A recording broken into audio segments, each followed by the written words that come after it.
I'm going to call to order the Special Committee on Civil Justice Reform.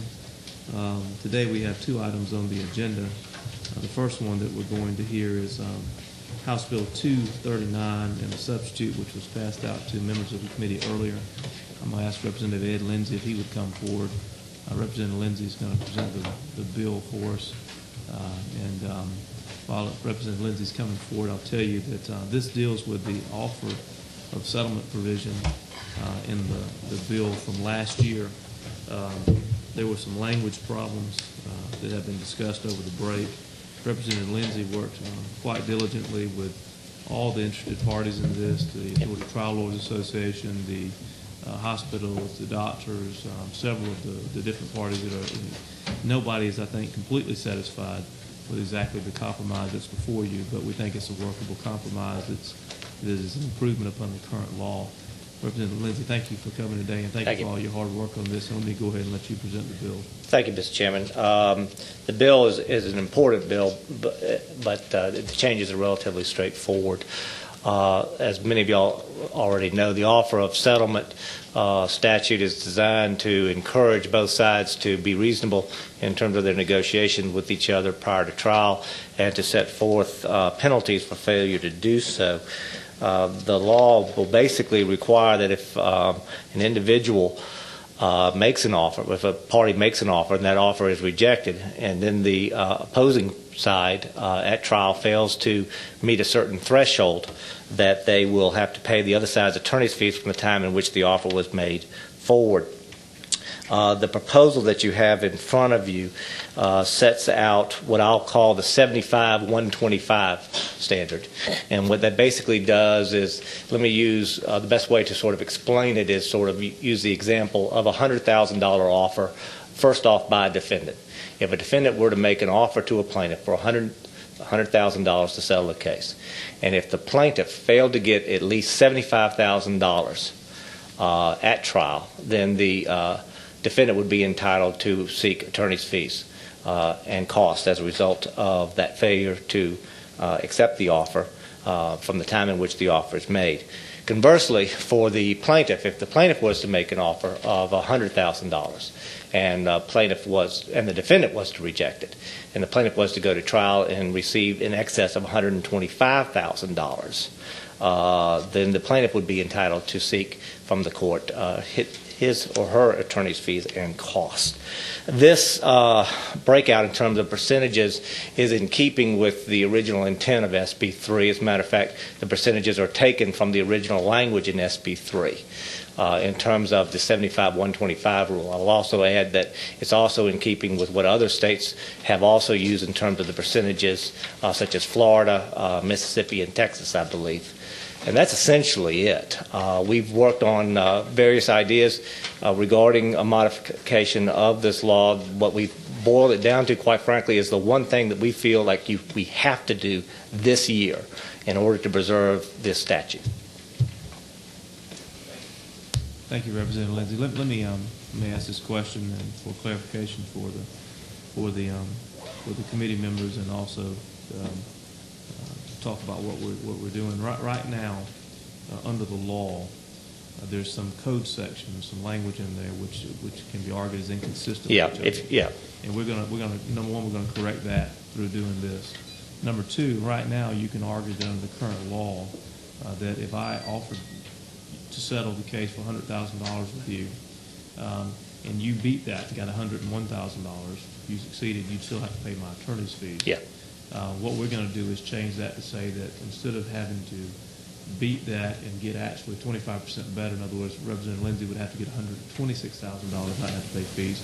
Instead of being 25% over, he's got to come within 25% to keep from getting hit for attorney's fees. In other words, if I offer him $100,000 and he gets $75,000 or $76,000, he's come within 25%. He's come pretty close, but he's not going to be punished for not accepting the offer.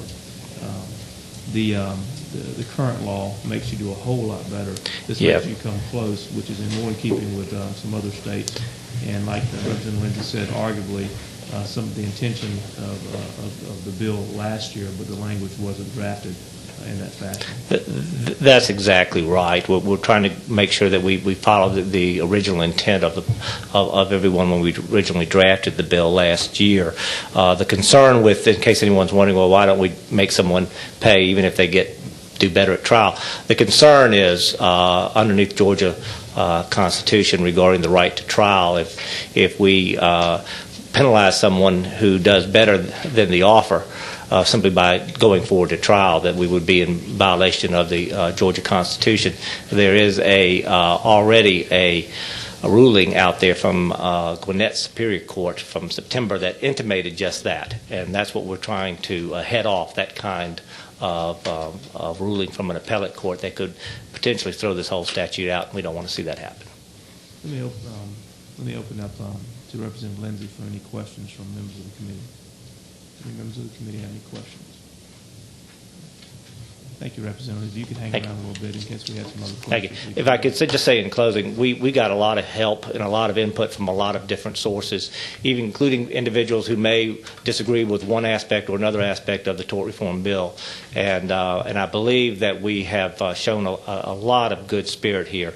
The goal all along with this law and any other potential possible changes was to make sure that the policy stayed intact, but to fix any mechanical problems. And I want to applaud all the various groups, from Georgia Hospital Authority to the Georgia Chamber to MAG and to MAG Mutual and to the Georgia Trial Lawyers Association for talking to us. Even when they disagreed with certain things that we were doing, everybody was willing to come and sort of give their input, and I do appreciate it.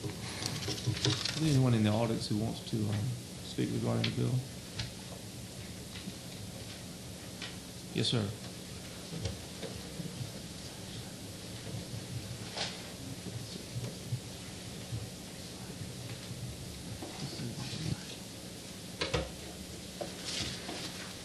Go ahead and identify yourself and who you're with, and welcome. Thank you for coming today.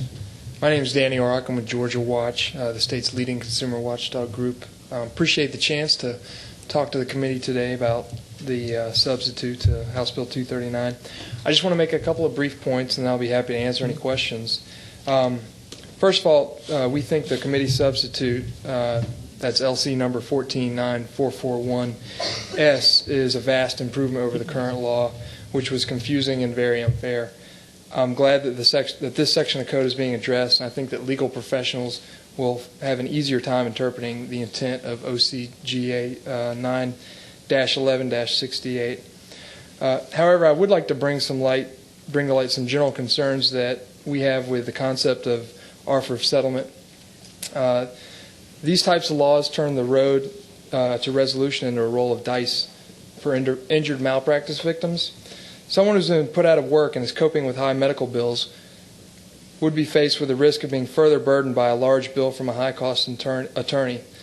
A patient who is hurt through medical negligence may be able to obtain an award to help offset the cost of their injury. However, they would still be on the hook for the other side's legal costs. That party has to decide whether to take a settlement or face a penalty for exercising their right to accessing the civil justice system.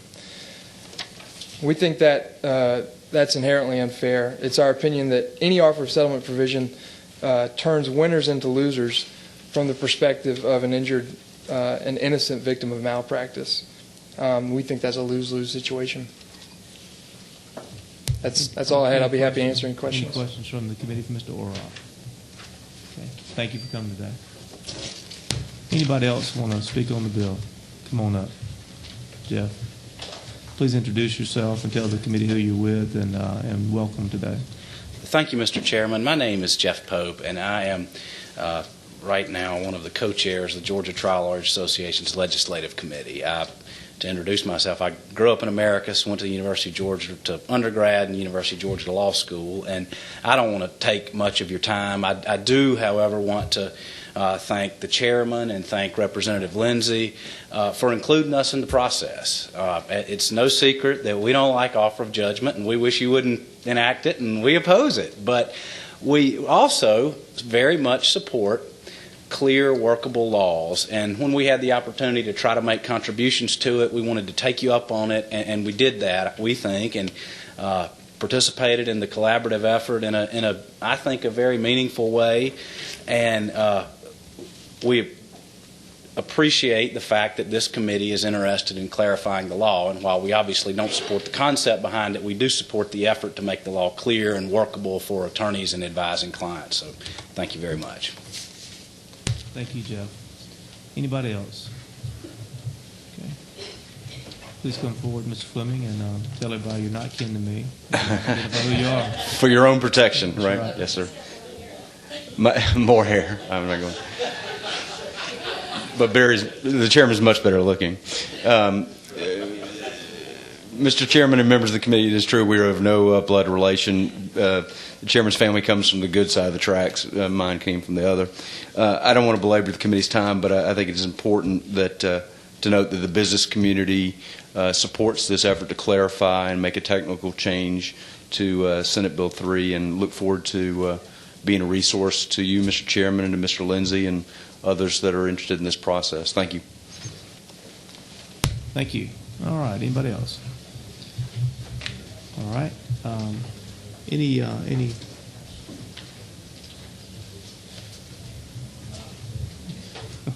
Okay. Is the chair would entertain a motion at this time, unless there's any further comments from the committee. What press your button? That's on what number you're 19. That when we send this out, assuming it goes out with the best recommendation, it goes to rules recommend with the recommendation that lead rule on the structure. Yes, sir. Okay. We'll do. All right. We have a do pass recommendation. Is there a second? Any further comments or questions from the committee before we consider the committee's substitute to House Bill 239?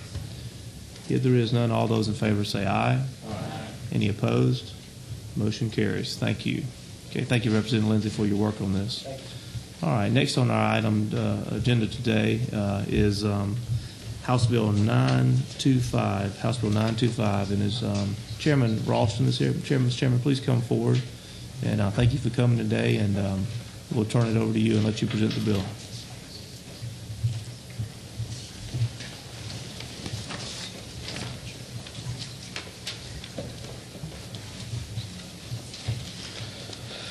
Thank you, Mr. Chairman and members of the committee. It's a pleasure to be here, and I apologize for being late, but another very important committee is meeting as we speak, the Judiciary Non-Civil Committee, so I have left them to be here.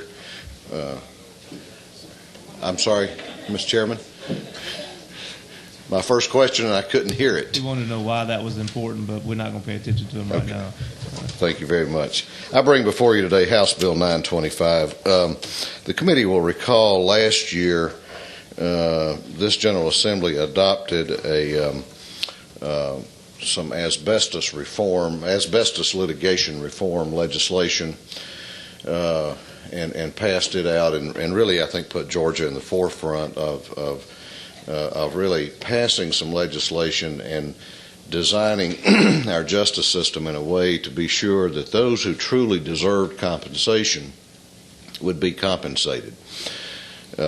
We passed in that bill a medical threshold and got at the problem of Georgia becoming sort of a haven for claimants to litigate here. And I think that was a very positive piece of legislation. This is kind of, but not totally related to that. This deals with the issue of successor liability by innocent companies who acquired through purchase or consolidation or merger after 1972 with businesses that had been involved in the asbestos business prior to that time, and basically doesn't really immunize them totally, but it does put a cap on recovery against those innocent corporations or those innocent successor corporations. I think the bill is designed to put the liability where it really ought to be, and protect companies that innocently found themselves caught up in the asbestos litigation craze, if you will, that kind of swept in the late 70s and in the 80s. I think it's a good piece of legislation that I've had people ask me, is it based on the ALEC model, and it is to some extent, but it's much more narrow than the ALEC bill that is being considered now, I understand, by 6 or 8 other states. I'll be happy to answer any questions, Mr. Chairman, that the committee might have regarding the bill. Okay, thank you, Chairman Ralston. I think the first question I see is mic number 24. Is that Chairman Mendel? Mr. Chairman, I was listening to your comments. Do I understand the date of application that we'd have this law would go back to when OSHA recognized the detrimental health effects? And I wonder, do we have a problem with application of retroactive to this law, going back, trying to use something that's been an occurrence of these companies as far as whether mergers and so forth may have occurred or sales of assets occurred between 1972 and the signing of this bill?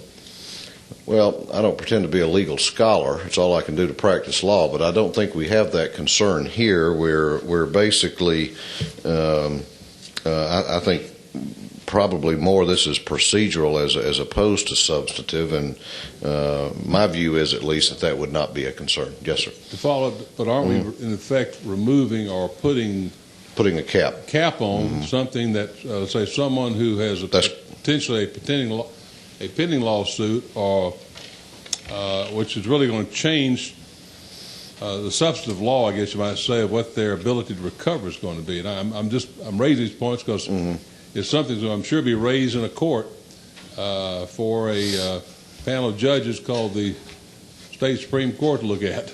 That's correct. On that point. Well, I think has that been weighed, I guess, is the next question. I think it has been weighed, and I know that there is the potential. I know that even there's even some appeal going on now, I understand, regarding what we passed last year in terms of whether it's procedural or substantive. Yes. And I realize that is a potential issue there. Thank you. Mic number 18, is that Mr. Chairman O'Neill? Thank you, Mr. Chairman. Chairman Ralston, good afternoon, sir. Good to be with you. I'm just having a little trouble with my interpretation of the word innocent. And I'm referring to line 22 and 23, and to say that we intend, that the General Assembly intends to just limit innocent people. Why wouldn't we be barring recovery again? I mean, if someone's innocent, they're innocent. If they're not innocent, they're culpable. But it seems like the term is almost an oxymoron. Well, I think what we're trying to do, Mr. Chairman, is balance the right of people who are truly injured against the culpability, as it were, of these corporations, these successor corporations. I think you could make an argument for a complete bar, but I think that you have to put both issues on the scales and weigh them, and I think this bill does that in a very fair way. That is supported by industry, by the way. And can I follow up on that? And I agree with that. Do you think it's important, though, that we refer to those successor corporations then as innocent corporations? Why wouldn't they really be culpable by succession corporations? Well, they're only in the game because of succeeding to the interest of a corporation with which they had merged or become consolidated.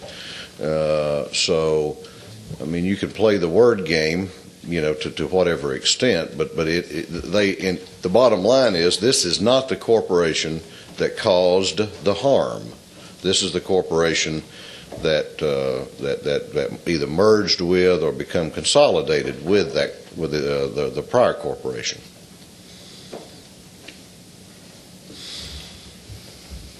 Any further questions from members of the committee? All right. Representative Ralston, thank you very much. Thank you very much for coming by. I assume you need to move on to your. If I may, and I know that my friend Clint Stetton is going to be speaking later on the bill, I understand. he and I disagree on this bill, but I just want to pay my respects to his cooperation last year on the other bill that we did, and hopefully maybe we can cooperate on this one. Very well. Thank you, Mr. Chairman, members of the committee. Okay. Is there anyone who would like to speak in favor or in opposition to the bill? You have a gentleman? Sure. Okay, Bill, come on forward and introduce yourself and tell everybody who you're with, and welcome, and good to have you today.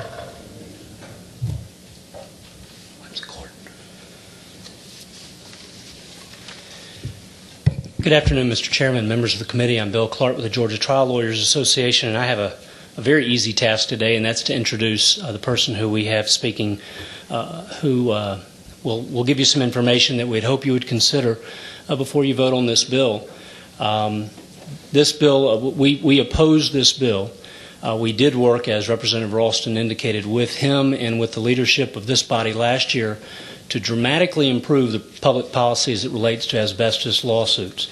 And we were pleased to be invited to work with the sponsor last year on that.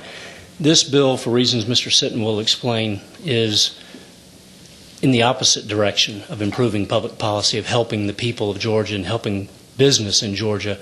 This bill goes the other direction. I'd like, if I may, Mr. Chairman, while Mr. Sitton is speaking, to pass out a handout that lays out some of the points of our concern. Thank you. If you would, please introduce yourself and tell us who you're with, and welcome. Good to have you today. Certainly. Thank you, Mr. Chairman. I appreciate the opportunity to speak to the committee today. My name is Clint Sitton. I'm a trial lawyer here in Georgia. I'm a native of Georgia, a graduate of Emory Law School. I've been involved in the asbestos litigation here in Georgia for 22 years. And I want to thank, first off, Representative Ralston for the work that he did with us last year on passing House Bill number 416, which was the asbestos medical criteria bill. I think it was a great bill from the standpoint that its goal was to get to the true victims compensation for their suffering. Unfortunately, during the 22 years that I have practiced in Georgia and been involved with the asbestos litigation, I've had the unfortunate experience of having to watch quite a few of my clients die from mesothelioma and other malignancies associated with asbestos exposure. And I hope that nobody else has had that experience, but it's one of the worst things you can ever imagine. It's like slow drowning, anywhere from 6 months to a year. It'll take somebody to go through the end stages of the disease, and it's just horrendous. And people are on morphine drip for the entire time, and what the emotional gut-wrenching experience that their families go through is just too much to imagine. The bill last year, House Bill 416, now OCGA 5114-1, has gone very far in making sure that compensation gets to those individuals, those who most deserve it. And we worked very closely with the leadership of the House last year in getting that bill passed, and I want to thank all of y'all for that. The problem with House Bill 925 is it's complete anathema to that bill. It's going in the opposite direction. It takes that laudable goal and kind of turns it on its head. What it's going to do in reality is take compensation away from folks, the kind of folks I've just mentioned to you. House Bill 925 is really what we would call, quote unquote, a piece of special legislation. It is only applicable to one company that I'm aware of right now, and that is Crown Cork and Seal Company. That is a Pennsylvania company, has no offices here in Georgia, has no plants here in Georgia, adds nothing to the Georgia economy. And what they're asking for is immunity. It is not. That's plain and simply what it does, because if you look at the numbers, the purchase price in today's dollars of their purchase of the Mundet Corporation, which is the whole basis for this bill. Mundet was a corporation that not only manufactured asbestos-containing insulation, but distributed it and applied it. It had a contracting arm here in Atlanta, in fact. But if you look at the purchase price of Mundet Corporation in today's dollars and the amount that has been paid out on behalf of Crown Cork and Seal, and the reason I say on behalf of is a majority of the money that was paid out on their behalf was from insurance policies, not only that they had, but also insurance policies that were held by its predecessor corporation, Mundet. And if you weigh those two, then the money that's been paid out on their behalf far exceeds the money they paid out in claims nationally, not just here in Georgia, but nationally. So this is an immunity bill. Make no mistake about it. This will effectively have them dismissed from every single suit here in Georgia that has been brought on behalf of Georgia residents. The reasons that have been advanced for this bill that I have seen, number one is that other states are doing it. Well, let's look at some of those other states that have enacted this identical legislation. To start off with Crown Court Conceal's home state of Pennsylvania. That was passed, I believe, back in 2002. Within, I think, a year and a half to 2 years, the Pennsylvania Supreme Court threw it out as unconstitutional. This is their home state. And part of the reason was its retroactivity, as you've raised. Another problem with the bill, as I mentioned before, is that it is special legislation as it applies to only one company. Texas, it was enacted in Texas. There's currently before the Texas Court of Appeals a challenge to this same legislation as being not only retroactive but also a special piece of legislation. It's also been passed in Ohio, Florida, and Mississippi. I'm not aware right now of any current challenges in the Court of Appeals or Supreme Courts of those states, but I suspect those are coming for the same reasons that it was appealed in both Pennsylvania and in Texas. Innocent company. We talked about it in terms of innocence, in terms of the successor liability of the company. Crown Court Conceal is not an innocent company. Let me talk a little bit about, and I'll try to be brief because there's so much I could go into today, but talk about the state of the art with regards to the industry's knowledge of the problems with exposure to asbestos. In the 1930s, the link between asbestos exposure and what's now known as the disease asbestosis was made effectively. It was known in the industry. In the 1940s, the link was made between asbestos exposure and lung cancer. In the 1950s, the connection was made and known between asbestos exposure and mesothelioma. That's the state of the art. Let's talk specifically about Crown Court Conceal. In 1936, a representative of Crown Court Conceal attended what is known as a annual transaction of the Congress of the National Safety Council, which is a private, not a private group, it's a public group that is not for profit, that's been around since the turn of the century, and studies safety issues in American industry.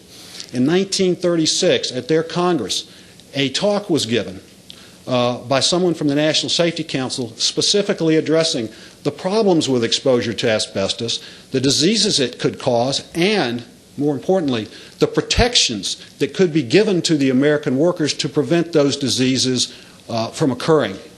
Crown Court Conceal was there. They are not an innocent company. And to categorize them as that is just phenomenal to me, unfathomable.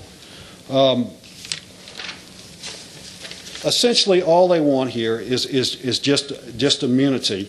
And I think what really is happening is that Crown Court Conceal had insurance up until about 1998 or 1999 that paid, I'd say, a dramatic proportion, if not all of the asbestos claims that they had. Well, that went away.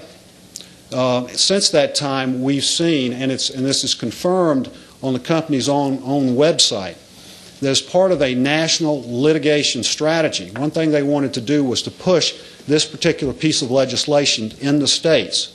It's part of a national defense strategy. It has nothing to do with fairness or innocence.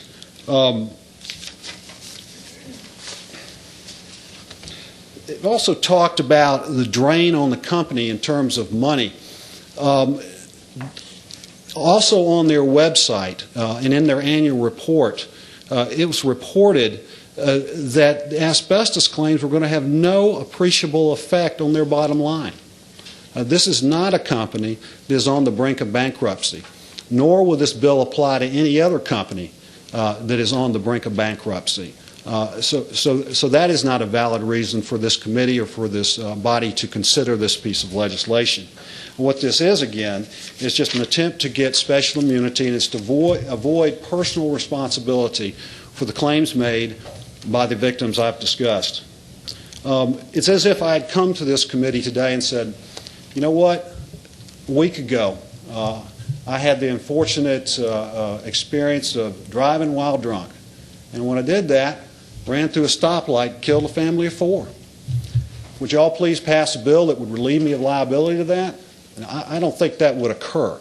Again, that is special legislation, and that's all that's being asked for. They're asking for blanket immunity. And it would be a shame for the House to pass such legislation, and it would cause unimaginable grief to the families I've discussed and to the victims, the true victims of asbestos exposure. Ms. Sid, let me let you go ahead and give you a chance to wrap it up. I want to make sure we have time for questions from the committee. Thank you, Mr. Chairman. The House has already addressed the asbestos situation here in Georgia. They addressed it last year in House Bill 416 and did a wonderful job with it.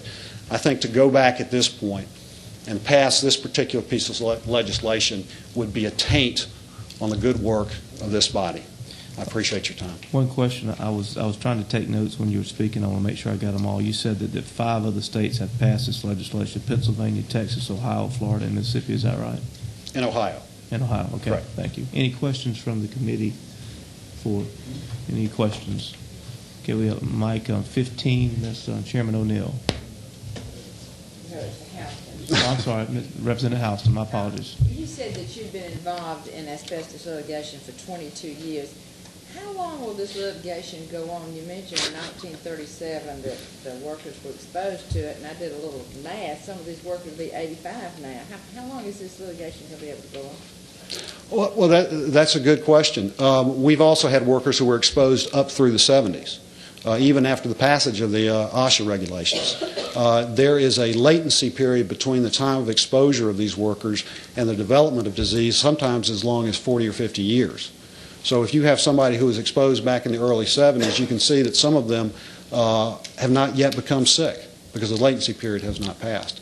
So, you know, we believe that the litigation will tend to tail off in the next 10 years. And as you're probably aware, the Federal Congress is also considering, although nothing's been done with regards to it as of yet, is considering the passage of law that would set up a trust fund for victims that would be funded by both industry and labor and the government. Well, so if this trust fund was set up, then it wouldn't hurt if this legislation passed. If that was done. That's always a big if, though. Thank you. Thank you, sir. I'm sorry to get your last name. I apologize. Oh, that's okay. It's Sitton, S-I-T-T-O-N. Yes, sir. Mr. Sitton, I was thinking a moment ago, of course, what you're talking about as far as your car, not so much concerned about retroactive to you, but if you had a child and you gave your car to the child and your child went out and had the accident, you're going to be under the law of the principal and the agent situation. That's correct. And we try to change law and say, wait a minute, because your son had a wreck a year ago and killed somebody, we're going to change the law and now wipe out your liability from what your son did, even though the law has said at the time it occurred, you're going to be liable. Is that a procedural change or a substantive change in the law? That's a substantive change. And what's the difference? You're changing the remedy. You're not changing the procedure to how you get to that remedy, but you're actually changing the right of recovery. That's correct, Representative. Okay, and this is what you're saying this law is attempting to do is this retroactive application is changing the substantive rights of parties who may be injured as opposed to a procedural change as to who has what court to file the action in that type of procedure. That is absolutely correct. Is not the federal Congress looking at setting up this trust fund, and in fact is still an issue. It has not been resolved because there was a vote to reconsider, as I recall, to be heard on that point, and it still may come back up this legislative congressional session. I believe that's correct. I haven't been following that as closely as I should. I do have somebody with me who is actually up. I have followed. I think what happened is you had a vote. It was failed by one as far as 59. They needed 60. and then the Majority Leader Frist changed his vote as a means of being able to bring it up for reconsideration because Senator Anunu, I believe what his name is, the one from Hawaii, was out because his wife was ill, but he's in support of the legislation. So, in fact, there's a good chance that there's going to be a trust fund set up to take care of the entire question about recovery rights. That is my understanding. That's all I have. Chairman O'Neill. Thank you, Mr. Thank you for your testimony. I just want to make sure I understood what you were saying earlier when you said that you perceive this as a total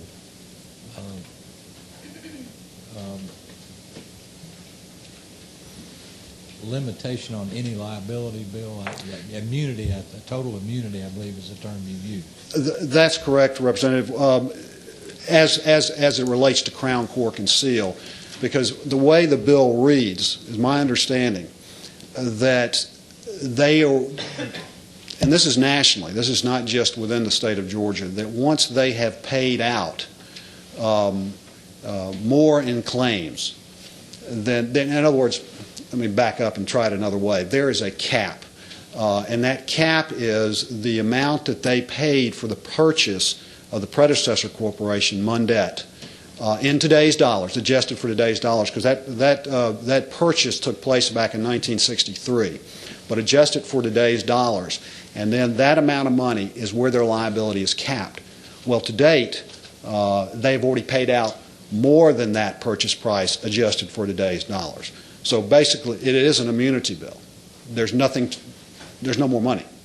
They've already reached that cap and have exceeded it at this point. Okay, well, I guess that's the part I'm trying to get at. They've already paid out, adjusted for today's dollars, in excess of what the total gross assets of the transferor corporation were.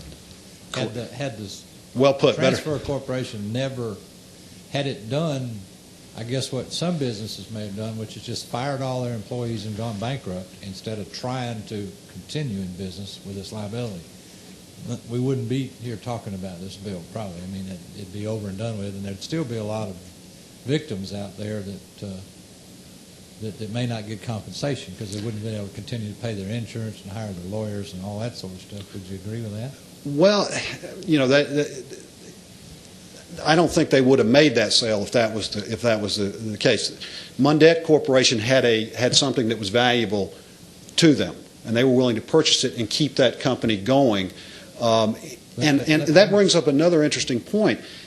At the time of that purchase, their lawyers could have cut off liability for those prior claims, the known liabilities, and the hazards of exposure to asbestos were known at the time. They could have cut off their liability as to Mundet's responsibilities. They didn't do it, and they want the folks of Georgia now to go back and excuse errors that were made in that purchase and transaction by their attorneys. Why don't we just let them sue the lawyers for malpractice? I mean, well, I was going to suggest that. But we have a statute of limitations because we take care of each other, don't we? Well, they could do that, and I think you're right. Their statute would probably prevent that, but they want to excuse that error by the passage of this bill. But last follow-up, just because there was a succession in ownership by what we're calling in this bill an innocent corporation, you don't consider that a windfall potential for the victims, since this bill does preserve everything that was available to the victims, 100% of the worth of that corporation, and that's not enough for the trial lawyer. No, that's done with. I mean, it's gone. Well, I understand that, but I mean, there is no other. You don't think it's a windfall that there was a successor purchaser? You'd rather everybody just lose their jobs? There's no such thing as a windfall in this litigation. Okay. Not if you have a loved one who's passed away from this horrible disease.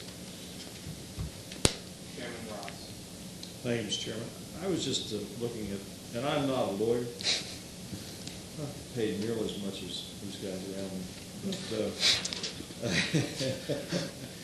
anyway, no, I was just looking at section 4 on page 2, starting line 25. It's the definition of a successor asbestos-related liabilities. And as a layman, as I read down through this, there must be more to this than meets the eye, because I'm just looking here on line 29, starts on line 28. It says, incurred by a corporation as a result in connection with a merger or consolidation or the plan of merger or consolidation. Why would somebody put in a bill like this a plan of merger? Because that goes beyond, I mean, it's even outside the framework. That's like a negotiation for the purchase of the company, is it not? Yeah. Is there something I'm missing here in terms of what this legislation is doing? There may be something that you and I are both missing. I'm not really sure what that goes to. I'm not sure the purpose of that. I did not flag that as something that was of concern at this point. But does it look overly broad to you? Yeah, it does. It looks very broad. But this legislation is very broad. No, it's not specifically tailored. I mean, if the company wanted to, limit, put a cap on their liability in terms of their payouts here in Georgia, I probably wouldn't have a problem with this. Even though it's still special legislation, and just from a legal standpoint, I have a problem with that. Anything that's tailored so narrowly just to benefit one or a few people or a few companies, that's troubling just from a legal standpoint. But if they wanted to just limit it instead of going nationally with it and say, we want to limit it to what's been paid out in Georgia, vis-a-vis today's dollars for the purchase price or the total assets of the company, Mundet back in '63, that wouldn't be an issue.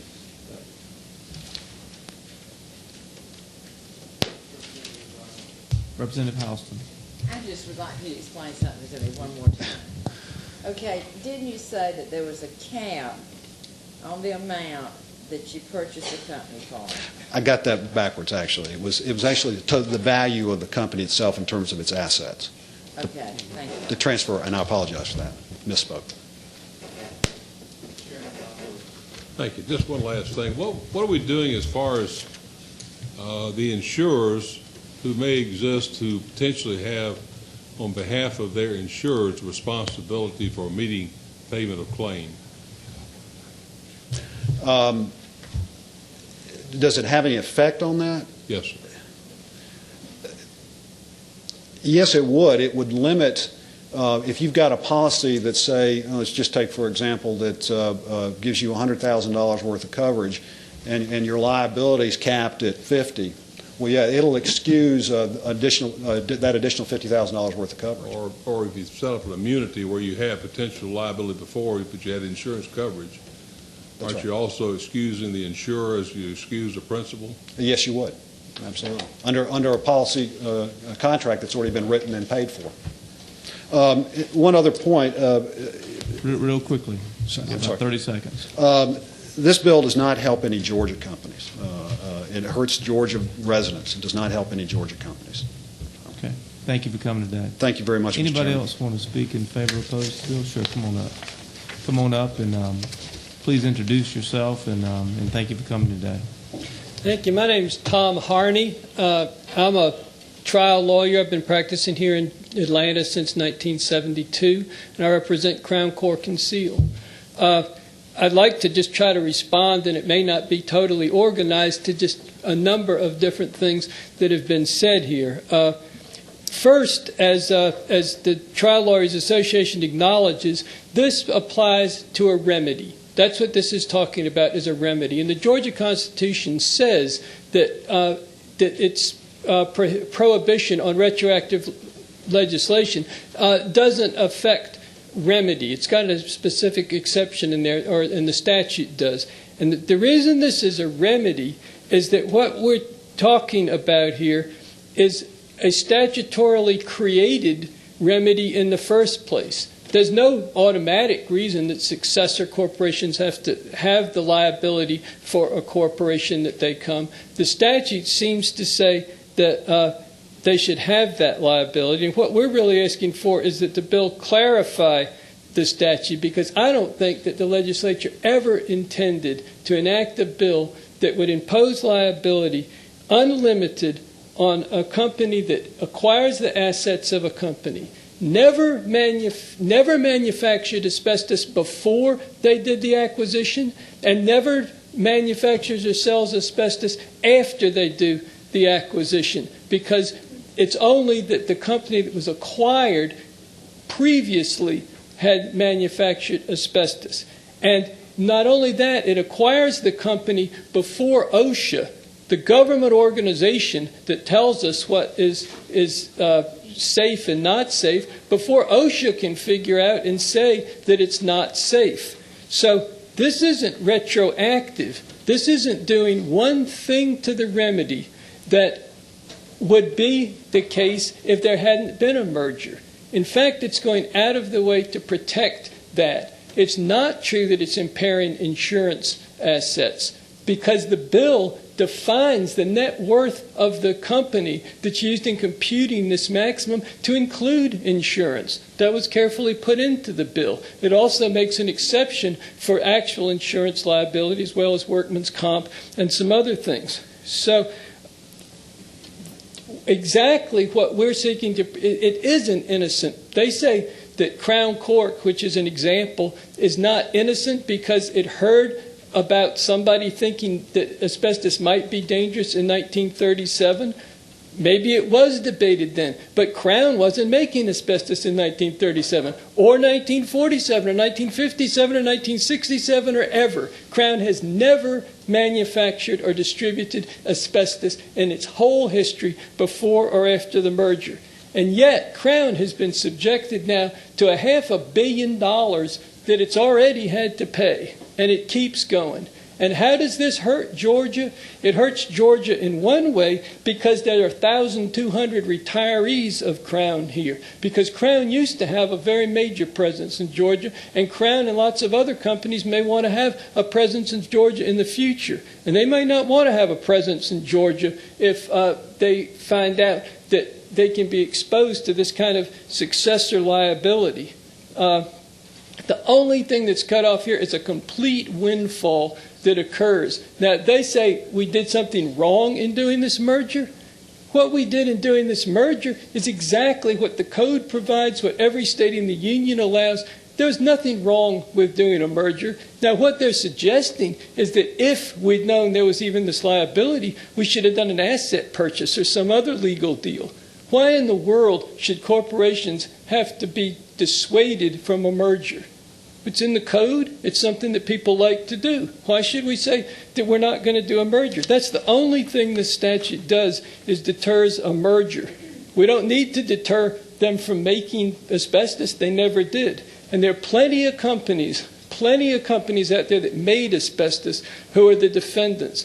What this protects Crown and other companies like Crown from is being named as an add-on defendant in a suit with 20 or 30 other defendants. That's how these suits are. There's always 20 or 30 other defendants. It won't reduce by one bit the amount of assets that would be available in the absence of the innocent merger. All it does is prevent a windfall. We've got 5 states already enacted the litigation. We've got 6 others now in the process. And this is not special limit. This is not special. This is principled. It's principled to say that no company who is an innocent successor, and I maintain that they are innocent, completely innocent, should, just by virtue of the way the statute is currently worded, be exposed with this kind of liability. There's nothing retroactive or improper about clarifying Georgia's law so that asbestos claimants can't seek recovery against far more assets than would ever have been implicated absent mergers made years ago when the liability wasn't even known. Any questions for the witness? Chairman Wilson. Mr. Hardy, you're right. I read the area back here on page 4, beginning with C, which talks about the assets including the insurance. But let me ask you what this last sentence means. I am not clear. It says a settlement of a dispute concerning the insurance coverage entered into by a transferor, which would be Cork and Crown, correct? Or a successor with the insurers of the transferor before July 1, 2005 shall be determinative of the aggregate coverage of the liability insurance to be included in the calculation of transferor's total gross assets. Do you have a copy of the bill? Yes, sir. And so far, I can't understand a word you said. I'm sorry. I mean, I just can't track the language. Can you focus me to a line? It's on page 4. Okay. we're talking about the insurance coverage beginning Line with 10. C, beginning at 6, and it talks about, of course, assets to include the insurance.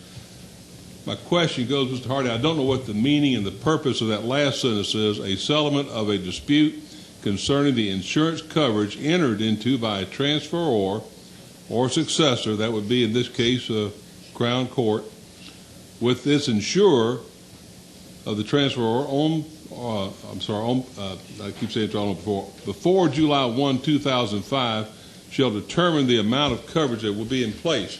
Was there some kind of agreement that was reached with Crown Cork or the previous company that dealt with the amount of coverage that will be considered applicable to these claims? I don't know the answer to that. My client's here. He says he knows the answer. Come on.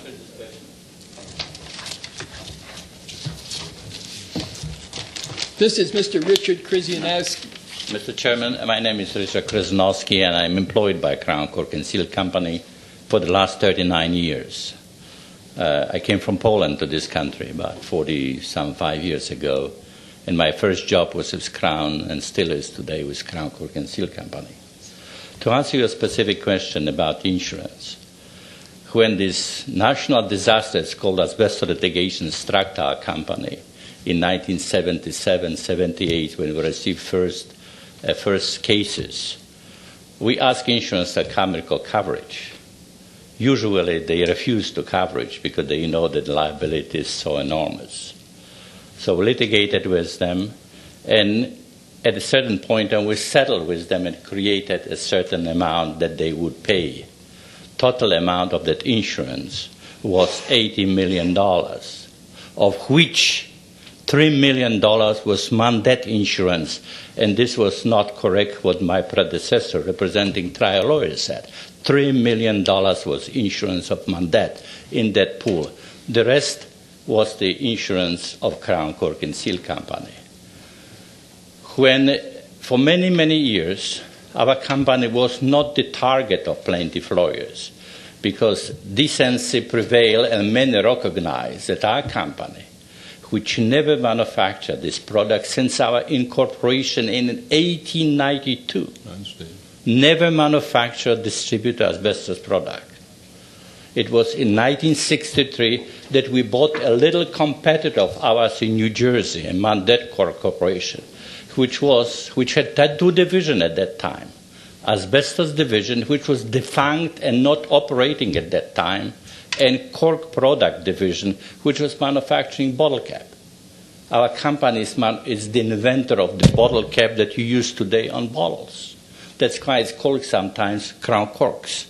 Because as you remember, sometimes they used to have a cork insert with them. Some of you may remember, which do not use them now because cork became too expensive and plastic is the material used it. But still, this little product is still being used throughout the United States. We always... Excuse me. Did we get... I don't want to cut you off, but I just wanted to make sure that we'd gotten to the specific answer there. And also, did anybody else... I sort of sat down before it's my turn to. Did anybody else have any questions for me? I would like to have 3 more minutes to tell a little story about Crown to you, if I can allow, Mr. Chairman. 3 minutes, if I could. Okay, thank you very much. So, in 1963, an opportunity arose that a little company in New Jersey by the name Mandate was almost bankrupt. And they were 6th largest manufacturers of bottle caps in this country. So obviously we're interested. It's a small competitor of ours, and we tried to buy them. The Mrs. Mandate, who inherited this company, had one plant in northern New Jersey, wanted to sell this company. We wanted to buy only Cork division. But I said, no, you have to buy everything. So we bought everything. But we told them immediately, got rid of that asbestos division because this is not our business. We are not planning to do it. Within 90 days, which was from November 63 to February 8, Mandate, that company sold that asbestos division. Crown was at that time simple stockholder of that company. They sold it within 90 days of our ownership. That company sold it. Then 2 years later, when they had only bottle cap division, which we were interested, we merged this company into Crown Cork and Seal Company because this is the easiest way to kind of absorb the company from a cost point of view, etc. Had we known at that time, and I'm contradicting what he says, had we known at that time that there is such liability, would be crazy to merge this company into ours. Nobody knew that somebody wrote someplace in some newspapers here and there. Means nothing. OSHA came regulation in 1972. The entire world, the U.S. government says dangerous material, don't use it, in 1972. That's why we're feeling we are innocent company, because we didn't know it. This was not our business. Our business was bottle cap business and can business. That's why we are referring to as an innocent company.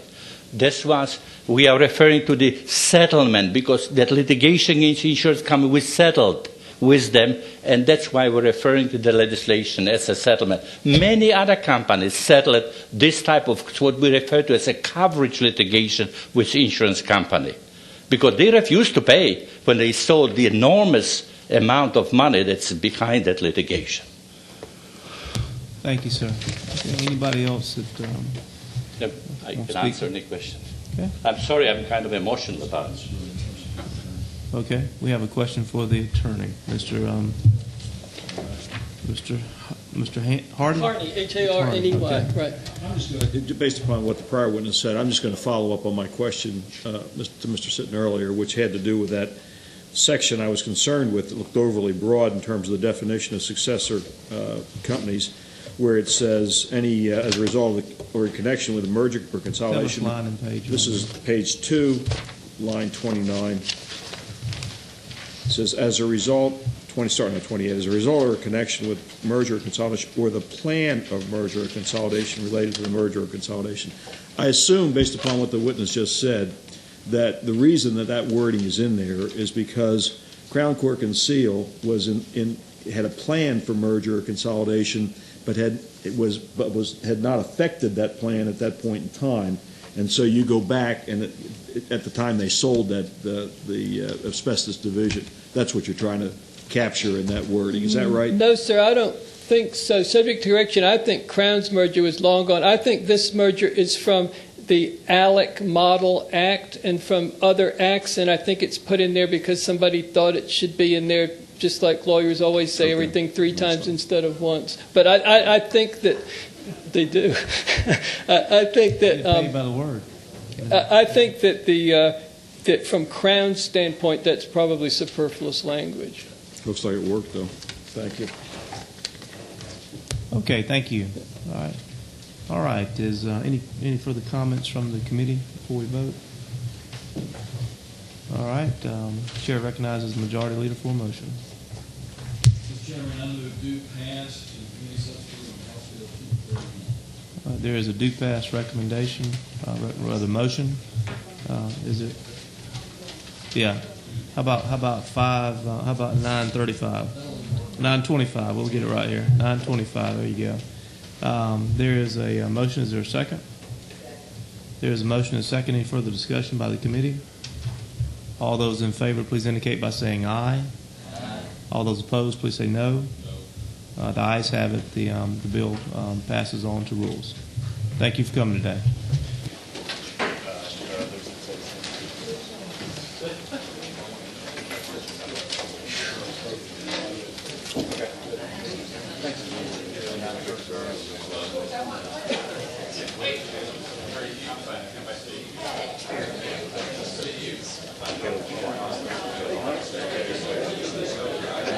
Jill, how you doing, girl? What's up? What you doing up here? Well, trying to get it right. Kind of got to get